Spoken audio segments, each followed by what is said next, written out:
Hey everyone, and welcome back to the channel. Today we're diving into a topic that affects nearly all of us, every single day, often without us even realizing it. We're talking about ultra-processed foods, or UPFs. You might have heard the term, but what does it actually mean? And more importantly, what are these foods doing to our bodies? Stick around, because what you learn today could seriously change the way you look at your next meal. So what exactly are ultra-processed foods?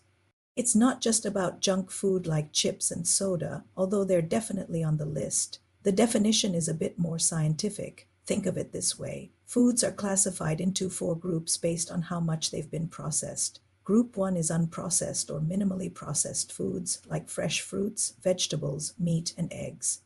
Group 2 is processed culinary ingredients like oils, butter, and salt. Group 3 is processed foods, which are simple combinations of the first two groups, like canned vegetables or freshly baked bread.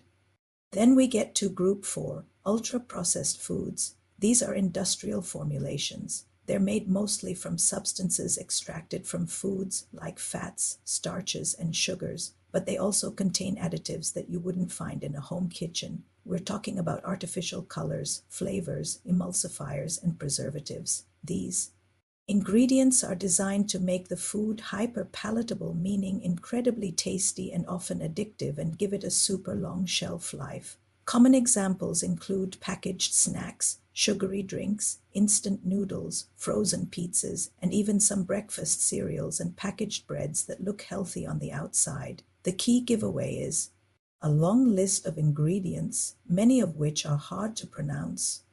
Just to remind you that you are watching at Health is Wealth for Eva, please like, comment, and subscribe. Now, let's get to the heart of the matter. Why are they being called a silent killer?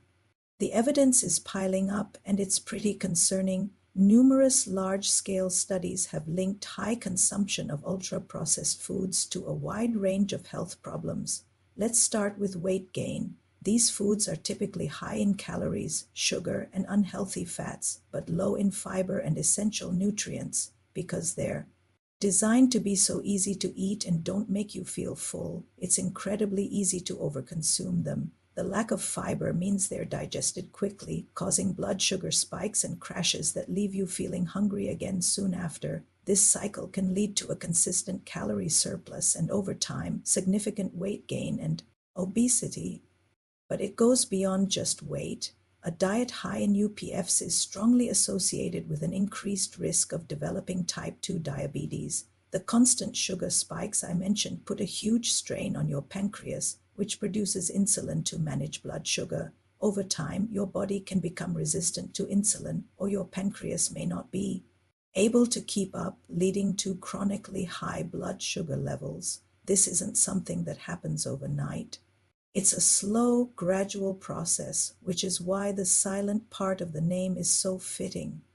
The impact on our heart health is another major area of concern. The unhealthy fats, high salt content, and added sugars in UPFs can contribute to high blood pressure, high cholesterol, and inflammation throughout the body. These are all major risk factors for cardiovascular diseases, including heart attacks and strokes. One major study published in the British Medical Journal followed over 100,000 adults for several years. It found that a 10% increase in the proportion of ultra-processed foods in the diet was associated with a more than 10% increase in the risk of cardiovascular disease. That's a direct, measurable impact.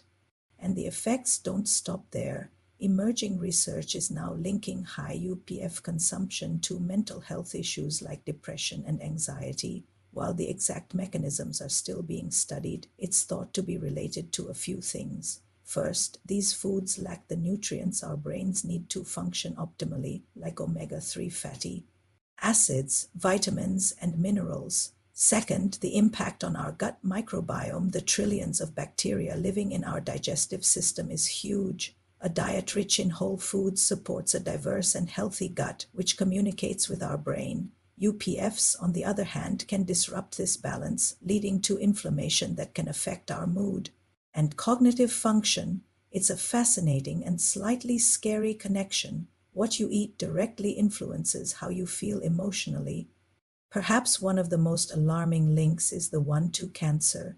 Several large observational studies have found a correlation between higher intake of ultra-processed foods and an increased risk of certain cancers, particularly breast cancer and colorectal cancer. The reasons are likely complex and multifaceted. It could be due to the additives themselves, the high calorie density leading to obesity, which is a known cancer risk factor, or the lack of protective nutrients found in whole foods. While more research is needed to prove a direct cause and effect relationship, the consistent association is a major red flag that we can't ignore. So you might be thinking, this is overwhelming. These foods are everywhere. And you're right, they are designed to be convenient, cheap, and ubiquitous. It can feel impossible to avoid them completely, and the goal isn't about achieving perfection. It's about awareness and making small, sustainable changes. Don't forget to like, comment, and subscribe. Let's talk about some practical steps you can take. The first and most powerful step is to start reading labels. Flip over the package and look at the ingredient list. Is it short and full of things you recognize? Great. Is it a long paragraph of chemical-sounding names? That's a red flag. Try to choose products with the shortest, simplest ingredient lists. A great strategy is to focus on what you can add to your diet rather than just what you need to remove. Try adding one more piece of fruit or a serving of vegetables to your day. Swap that sugary cereal for oatmeal with some berries and nuts. Instead of reaching for a packaged snack, try a handful of almonds, a piece of fruit, or some yogurt. Cooking more meals at home is another game changer. When you cook from scratch, you have complete control over what goes into your food. You can use whole ingredients, control the amount of salt and sugar, and avoid all those industrial additives. It doesn't have to be complicated. Simple meals like roasted vegetables with chicken or a big salad with a simple homemade vinaigrette are both delicious and nourishing. Think about your drinks too. Sugary sodas, fruit juices with added sugar, and fancy coffee drinks are major sources of empty calories and sugar. Swapping these for water, herbal tea, or black coffee can make a huge difference in your overall health and reduce your cravings for sweet things over time. Remember, this is not about guilt or shame. We live in a world where convenience is king, and sometimes a frozen pizza is what gets you through a busy weeknight. The key is balance. The goal is to shift the ratio so that the majority of your diet comes from whole, minimally processed foods. Think of it as an 80-20th rule. If you're eating well 80% of the time, the other 20% won't derail your health. It's about progress, not perfection. The rise of ultra-processed foods is a relatively new phenomenon in human history, and we're only just beginning to understand the full extent of their impact. But the evidence is clear. Reducing our intake is one of the most effective things we can do for our long-term health and well-being. It can help us manage our weight, protect our hearts, stabilize our mood, and lower our risk for a host of chronic diseases.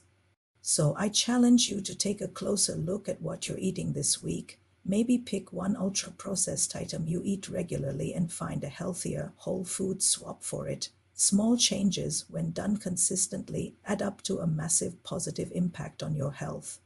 Thanks so much for watching today. I hope you found this information helpful and empowering. If you did, please give this video a thumbs up and subscribe to the channel for more content on living a healthier life. Drop a comment below and let me know one change you're thinking of making. I'd love to hear from you. See you in the next video.